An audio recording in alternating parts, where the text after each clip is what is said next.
तो कैसे भाई आज किसी बार हम लोग देखने वाला I got a job in Ladakh and it turn out to be a nightmare Alpha की ये वीडियो है। Let's begin this video. चलो शुरू ये करते हैं। कहानी हमसे अनुज ने शेयर करी है और जो लेट्स गो। सब अब आप आगे सुनने वाले हो वो सब अनुज के साथ हुआ था जब वो लद्दाख के एक high altitude weather monitoring station में काम कर रहा था। उस वक्त स्टेशन पर अनुज रहता था, जो टेक्नीशियन था। रघु सर रहते थे जो कि सीनियर सही सही। ऑब्जर्वर थे, और एक ताशी भी था जो कि लोकल ऑब्जर्वर था। ये जगह इतनी आइसोलेटेड थी कि आसपास सिर्फ बर्फ, पत्थर और तेज हवा थी। मोबाइल नेटवर्क भी बिल्कुल जीरो था। सिर्फ रेडियो और इमरजेंसी के लिए सैटेलाइट फोन रहते थे। उनका रहना, खाना, सब कुछ स्टेशन के अंदर ही होता था। मॉनिटरिंग कैबिन अलग था और उनका लिविंग क्वार्टर थोड़ा दूर। रोज टेम्परेचर रीडिंग्स, विंड स्पीड और प्रेशर लॉग्स रिकॉर्ड करना। अनुज का रूम एक सिंगल रूम मॉनिटरिंग यूनिट था। उसमें एक बड़ी सी विंडो भी थी, लेकिन वो स्पेशल इंसुलेटेड मिरर ग्लास की बनी थी ताकि बाहर जो ठंडी हवा चल रही है उसका जरा सा भी असर अनुज के रूम तक ना आ पाए। और ये विंडो सिर्फ रोशनी के लिए बनी हुई थी। कैबिन के अंदर मॉनिटर्स और इंस्ट्रूमेंट्स लगे थे जो लगातार डेटा शो करते रहते थे। स्टेशन का मेन एंटीना सबसे ऊपर लगा था जहां से सिग्नल आता था। वही डेटा कैबिन में रिसीव भी होता था और यहीं से ट्रांसमिट भी होता था। सब कुछ सिस्टम के हिसाब से चल रहा था। कम से कम शुरू में तो सबको यही लग रहा था, लेकिन अब कहानी थोड़ी सी आगे बढ़ती है। लगभग 1 महीना हो चुका था और सब कुछ एकदम नॉर्मल चल रहा था कि तभी अनुज की जो पहले शिफ्टिंग होती थी वो होती थी डे की, लेकिन अब वो डे से नाइट में शिफ्ट हो जाती है। अब लद्दाख की ओके रात काफी सुनसान होती है और विंटर्स में तो यार, माहौल पता है इन वीडियोस का ये मैं इसमें कुछ क्या ही बोलूं, ये स्टोरी है भाई। मैं इसमें ओपिनियन क्या ही दे सकता हूँ। ऑब्वियसली आगे कुछ होगा उसके साथ तो कुछ बोल सकता हूँ, बट इनमें ऐसे ही है, इन वीडियोस में इनको बस बैठ के देखो भाई, एंजॉय करो। इनका उतना कुछ है नहीं, इस पे क्या ही बोलूँ अब मैं। दैट्स द थिंग, है ना। और आजकल मैं थका हुआ हूँ भाई। मैं आज इतना ना, एक तो जिम जाके आया हूँ मैं अभी। मेरा जिम की रूटीन बिल्कुल ख़राब हो गई थी, मैं वापस से ठीक कर रहा हूँ उसको भी। इस वजह से ना मैं थक जाता हूँ भाई रात के ना। अभी रात को जब मैं रिकॉर्ड करता हूँ, लास्ट तो वैसे बहुत लेट हो गया भाई। मैं क्या करूँ भाई, मेरा दिमाग खराब हो चुका है। मैं सिर्फ इस वीडियो को कंसिस्टेंट रहने के लिए रिकॉर्ड कर रहा हूँ। बड़े अजीब टाइम पर डालूंगा मैं वीडियो, देखना। और भी ज्यादा खौफनाक लगने लगता है। ड्राई हवा, तेज सरसर करती हुई आंधी और चारों तरफ अंधेरा। स्टेशन के बाहर अगर देखो तो सिर्फ और सिर्फ बर्फ, सिर्फ और सिर्फ अंधेरा फट और जाएगी सिर्फ और इंसान की सिर्फ भाई, खामोशी रात को दिखती तो थी। होता है शुरू के भाई कुछ ये। रात में तो सब कुछ नॉर्मल रहा। हाँ। एक रात अनुज अपनी कैबिन में बैठा बुक पढ़ रहा था। तभी रेडियो में हल्का सा ग्लिच सी आवाज सुनाई देती है। उसने सोचा शायद सिग्नल डिस्टरबेंस होगा, लेकिन ग्लिच के बीच में एक हल्की सी आवाज निकली। लगा ठंड जेर दुख, मतलब कि मुझे बहुत ठंड लग रही है। अनुज एक ओए सेकंड के ले। लिए तो फ्रीज ही हो जाता है। अब वहां रहते रहते उसने थोड़ी बहुत ये भाषा सीख ली थी, इसलिए उसको इस लाइन का हल्का फुल्का मतलब समझ आ गया। अब वो तुरंत रेडियो के पास जाता है ये देखने के लिए कि सच में कोई उसको पुकार रहा है या फिर ये उसका वहम है। वो करीबन 10 मिनट तक वहां पर खड़ा भी रहता है, लेकिन सामने से कोई रिस्पॉन्स नहीं आता। अब अनुज खुद को समझा रहा है कि शायद नींद ना आने की वजह से वो हेलुसिनेट कर रहा है। वो कॉफी मशीन की तरफ जाता है। जैसे ही मशीन को ऑन करा, फिर से वही ग्लिच हुआ और इस बार आवाज और क्लियर थी। नगा रोग्स क्याब नांग, मतलब कि मुझे बचा लो। इस बार अनुज बिल्कुल होश में था। और सबसे ओए डरावनी ले। बात ये थी कि ये कोई नॉर्मल रेडियो नहीं थी आसपास की ऐसे रैंडमली कोई भी फ्रिक्वेंसी पकड़ ले। ये एक डेडिकेटेड कम्युनिकेशन रेडियो था जो सिर्फ मेन स्टेशन से कांटेक्ट और डेटा ट्रांसमिशन के लिए यूज होता था। इसमें बीच में किसी के रैंडम मैसेज आना बिल्कुल पॉसिबल ही नहीं था। अनुज एकदम शॉक में था और वो बस उस रेडियो को घूर रहा था। तभी उसे कॉफी मशीन से एक आवाज आती है, क्लिक की। कॉफी रेडी हो चुकी थी। जैसे ही अनुज मुड़कर कप लेने लगा, उसकी नजर कैबिन की विंडो पर पड़ी और जैसे ही उसकी नजर उस विंडो पर पड़ती है, अनुज का तो खून जम जाता है। विंडोज के रिफ्लेक्शन में उसको एक लड़का दिखता है, बस एक सेकंड के लिए। उसकी बॉडी अजीब तरीके से स्टिफ थी, जैसे अभी अभी किसी कोल्ड स्टोरेज से निकला हो। उसकी स्किन काफी ज्यादा सफेद लग रही थी और वो लड़का सीधा सीधा अनुज को घूर रहा था। अनुज ने तो डर के मारे जोर से अपनी आंखें बंद कर ली। कुछ मिनट्स बाद जब उसने आंखें खोली, विंडो के पास कोई भी नहीं था, कोई भी नहीं। और उस रात के बाद तो अनुज सच में बहुत ज्यादा डर जाता है। पूरी रात उसने हनुमान चालीसा लूप में सुनी और बाहर जाने का तो कोई ऑप्शन ही नहीं था। वो बस सुबह होने का, सूरज के निकलने का इंतजार कर रहा था। अगली सुबह होती तो अनुज सच में बहुत ज्यादा डर जाता है। पूरी रात उसने हनुमान रुकना रुकना चालीसा रुकना। लूप में सुनी और बाहर जाने का तो कोई ऑप्शन ही नहीं था। वो बस सुबह होने का, सूरज अरे ये अनुज बीट्स बना रहा है भाई बैठ के। ये बीट बना रहा है भाई बैठ के, ये देखो इन्हें। इनसे काम मत करवा, इनसे बीट बनवा लो बैठ के। ये बनेंगे प्रोड्यूसर साहब, प्रोड्यूसर अनुज टेक्नीशियन।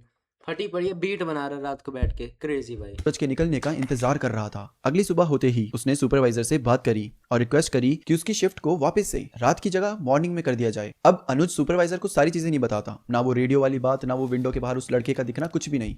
सुपरवाइजर बोलते हैं कि यार देख अनुज, सिर्फ तेरी शिफ्ट चेंज करने के लिए हमें पूरा प्रोग्राम चेंज करना पड़ेगा और सबकी शिफ्ट भी चेंज करनी पड़ेगी, जो कि पॉसिबल नहीं है। तो हम एक काम करते हैं, तेरे को 1 महीने की नाइट शिफ्ट दी थी, उसकी जगह तू 15 दिन की नाइट शिफ्ट कर ले और उसके बाद हम तेरी मॉर्निंग में कर देंगे। अनुज भी इस बात को समझ रहा था, तो बोलता है ठीक है, 15, अब मुझे बस 14 रातें निकालनी है, कैसे भी करके कर लूंगा। अब अनुज ताशी जो कि वहाँ का लोकल ताशी। हेल्पर था, उससे ऐसी थोड़ी सी मदद मांगता है। बोलता है यार रात को बहुत बोरिंग सा हो जाता है, तो तू मेरे साथ रुक सकता है क्या, मैं तेरे पैसे भी दे दूंगा। ताशी पैसे देने के लिए मना कर देता है और उसके साथ रुकने के लिए हाँ कर देता है और ताशी के हाँ करते ही अनुज को थोड़ा सा रिलीफ फील होता है। अगली रात दोनों साथ थे। दिन में अनुज ने पूरा रेस्ट करा था। रात को दोनों कैबिन में बैठे बात कर रहे थे। ताशी अपने गांव की कहानियां सुना रहा था। धीरे धीरे वक्त बीत रहा था और सब कुछ नॉर्मल लग रहा था। करीब 1-2 घंटे बाद अनुज को वॉशरूम जाना था, लेकिन ताशी पहले से ही अंदर था। अनुज सोचता है कि थोड़ी देर के लिए बाहर जाकर थोड़ी फ्रेश हवा ली जाए और वो बाहर निकल पड़ता है। पिछली रात की सारी बातें उसके दिमाग लो से भाई, निकल चुकी। कोई नहीं। क्यों करना है भाई? क्यों करना है ये सब? जब पता है भाई बाहर फटने वाली चीजें हो सकती हैं, तो क्यों पंगे लेने हैं? मेरे को तो ये समझ नहीं आता भाई लोगों की। अगर आपको पता है आपकी फटने वाली है, तो आप क्यों जा रहे हो वहां पे? थी। बाहर निकलकर वो एक सिगरेट जलाता है और ठंडी हवा ये में बस देखो। खड़ा हो जाता है। तभी अचानक से उसके पूरे बदन में एक अजीब सी शिवरिंग सी होती है, जैसे कि मानो बगल से कोई एकदम से निकल गया हो। हवा एकदम से उसको ठंडी लगने लगी। लाइक पहले ठंडी थी, लेकिन अब ये हवा उसे चुभ रही थी। और फिर अनुज को एक अजीब सी स्मेल आती है, कुछ बहुत ज्यादा सड़ने की स्मेल। अनुज ने यहाँ वहाँ हर जगह देखा, लेकिन उसे कुछ नहीं मिला। थोड़ी देर बाद अंदर जाने लगा तो अचानक से उसका पैर किसी चीज पर टकरा जाता है और अनुज को ऐसी फीलिंग आती है जैसे कि मानो उसने किसी के हाथ के ऊपर पैर रख दिया है। अनुज का दिल एकदम से बहुत तेजी से धड़कने लगा और अचानक से अनुज अपना पैर हटाता है और जब वो पैर हटाता है तो नीचे देखता है और नीचे असल में एक कटा हुआ हाथ था। ओए ला। अनुज बहुत जोर से चिल्लाता है, भागते हुए सीधा अंदर की तरफ जा रहा होता है, लेकिन भागते भागते उसका पैर जरा सा फिसल जाता है और अनुज नीचे गिर जाता है। और तभी ताशी अनुज की आवाज सुनकर आता है और पूछता है कि क्या हुआ। अनुज ने हिचकिचाते हुए बताया कि उसने वहां किसी का हाथ देखा। ताशी टॉर्च उठाता है और वहां जाकर सारी जगह चेक करता है, लेकिन उसे वहां कुछ नहीं मिलता। अनुज भी ताशी के साथ वहीं पर जाकर दिखाता है कि देख यही है, लेकिन जब अनुज नीचे की साइड दिखाता है तो नीचे कुछ नहीं होता। और फिर अनुज को वो अजीब सी शिवरिंग दोबारा महसूस होती है। साथ ही किसी के तेज सांसों की आवाज भी सुनाई देती है और जैसे वो ताशी को देखता है उसकी आंखें तो मानो फटी की फटी रह जाती है। ताशी का चेहरा अचानक से बदल चुका था। इनफैक्ट ओए, पिछली रात उसने किसी लड़के को देखा था जो कि विंडो के बाहर उसे देख रहा था। सेम टू सेम ताशी का अभी जो चेहरा है उस जैसा ओए। लग रहा था, एकदम सफेद, एकदम स्टिफ और ऐसा लग रहा था जैसे मानो कोल्ड स्टोरेज के अंदर पता नहीं ताशी को कितने टाइम से रखा हुआ हो। अनुज हेलो की बॉडी ताशी वहीं पर भाई। फ्रीज हो जाती है। ना वो चिल्ला पाता है, ना ताशी को पुकार पाता है, ना वहां से भाग पाता है। ऐसा लग रहा था जैसे कि मानो अनुज की बॉडी उसके कंट्रोल में ही नहीं है। और ओए, ताशी धीरे धीरे अनुज की तरफ बढ़ रहा था। अनुज के दिमाग में सिर्फ एक ही ख्याल आया, अब मरा मैं अब मरा। लेकिन तभी अचानक से जैसे कि मानो अनुज का कंट्रोल अपनी बॉडी पर वापस आ जाता है। तुरंत वहां से हिलकर वो ताशी को चाटा सा मार देता है। चाटा पड़ते ही ताशी एकदम से ऐसे होश में आ जाता है, जैसे कि मानो किसी हिप्नोसिस से एकदम जाग गया हो। और अनुज को पूछ रहा है कि क्या हुआ, ये मैं यहाँ कैसे, मैं क्या हुआ। अनुज ताशी को कुछ समझा ही नहीं पा रहा। इनफैक्ट अनुज को तो इस समय पर ताशी से भी डर लगने लगा था। दोनों वापस अपने रूम के अंदर आते हैं और एक एक कोने में खड़े हो जाते हैं। अनुज ताशी को घूरते जा रहा है। उसको अभी भी विश्वास नहीं हो रहा कि ताशी नॉर्मल हो चुका है। शायद कहीं ना कहीं उसके अंदर अभी भी डर है कि कहीं वापस से ताशी पहले जैसा ना हो जाए। और फिर अनुज ने हनुमान चालीसा को लूप में चला दिया। वो उसी को सुनते हुए आधी नींद में था। तभी ताशी स्मोक करने के लिए बाहर गया। अनुज ये वही देखो। कैबिन में बैठा था और इनको सुट्टे फूकने हैं भाई, इनको बस सुट्टे फूकने हैं। अभी अभी अभी फट के आई है, अब अभी सुट्टे फूकने हैं भाई। अंदर फूक ले यार, क्या हो गया? ठीक है भाई, क्या हो गया? सूंघ लेगा थोड़ा। वो क्या नाम है, अनुज। ठीक है भाई, वो भी तो फूकता ही है, वो सूंघ लेगा भाई थोड़ा, क्या हो गया? उसकी नज़र ताशी पर थी। लेकिन फिर उसकी नज़र वहां पे खड़े एक लड़के के ऊपर जाती है।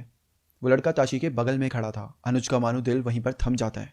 2 मिनट के लिए उसके दिमाग में क्वेश्चंस भी आते हैं कि इतनी रात को इतनी ठंड में ये लड़का आखिर कौन है और यहाँ पर क्या कर रहा है। अनुज ने सोचा शायद वहां पर खड़ा हुआ लड़का ताशी का दोस्त होगा। अनुज अपने आप को डिस्ट्रैक्ट करने के लिए अपनी बुक निकालता है और उसे पढ़ने लग जाता है। लेकिन तभी उसके बगल से हल्की सी फुसफुसाहट की आवाज आती है। कोई धीरे से कह रहा था, अनुज अनुज। आवाज और कहीं से नहीं आ रही थी, सिर्फ अनुज के बगल से आ रही थी। वो अपने इधर उधर हर जगह देखता है, सोचता है कि शायद ताशी होगा। लेकिन उसने देखा कि ताशी तो अभी भी बाहर खड़े होकर स्मोक कर रहा है और वो लड़का वो अभी भी ताशी के बगल में खड़ा है। अनुज ये ने लड़का ताशी को नहीं है, बुलाने की ओए कोशिश करी। पागल। जब वो बाहर की तरफ जा ही रहा था कि तब अचानक से गेट खुद बंद हो जाता है, काइंड ऑफ ओए, लॉक हो जाता है। अनुज जाके गेट को खोलने की कोशिश करता है, बट ऐसा लग रहा था जैसे कि मानो बाहर से कुंडी लगा दी हो। अब सिर्फ एक विंडो है जिसके थ्रू वो ताशी को देख पा रहा है। लेकिन जैसा कि मैंने बताया कि वो विंडो सिर्फ बाहर देखने के लिए थी।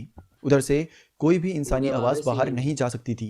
अनुज चिल्लाने की कोशिश कर रहा है विंडो पे, नॉक करने की कोशिश कर रहा है, ताशी को बुलाने की कोशिश कर रहा है, बट ताशी को कोई आवाज नहीं सुनाई दे रही। अनुज विंडो के पास खड़ा हो जाता है, ये सोचते हुए कि ताशी एक बार तो मुड़ेगा और जैसे ही मुड़ेगा अनुज उसे अंदर बुला देगा। लेकिन तभी जो लड़का ताशी के बगल में खड़ा था वो अपनी गर्दन धीरे से रोटेट करता है और एक बहुत ज्यादा क्रीपी सी स्माइल पास करता है। अचानक से अनुज की ओए, आंखें बहुत बड़ी हो पागल। जाती है। उसकी धड़कन इतनी तेज हो जाती है जैसे कि मानो उसके शरीर को फाड़ के उसका दिल बाहर आ जाएगा। अनुज को पता ही नहीं चलता कि कब उसके सर में अचानक से बहुत तेज दर्द होने लगता है, कब उसे अजीब अजीब सा धुंधलापन सा दिखने लगता है।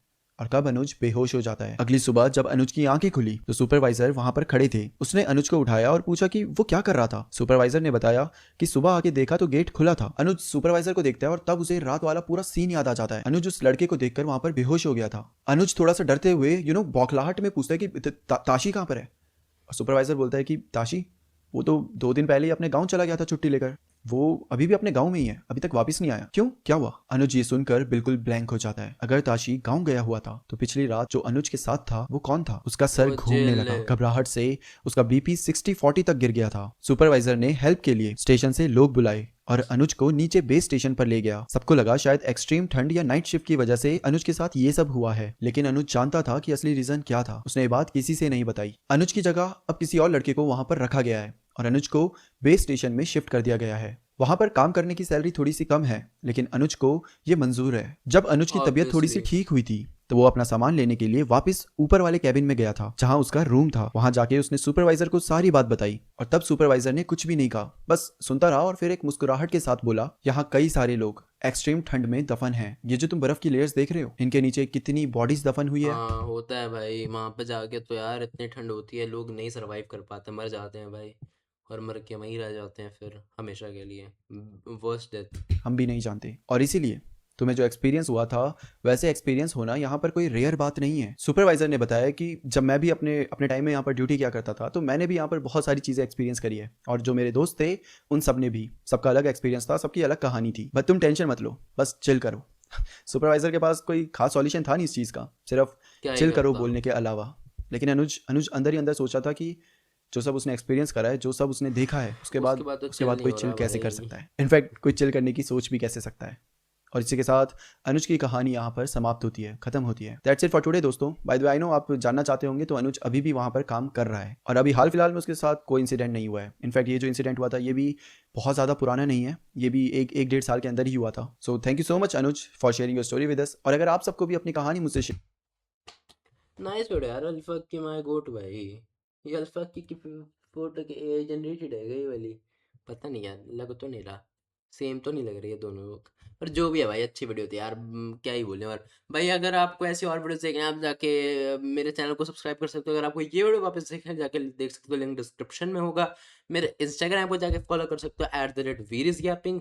और बस आज की इस वीडियो के लिए इतना ही। बाकी यार कल कुछ देखते हैं, अच्छे वीडियो बनाएंगे। आज तो गंदी सी वीडियो बना दी मैंने। चलो बाकी मिलते हैं नेक्स्ट वीडियो में, तब तक के लिए बाय।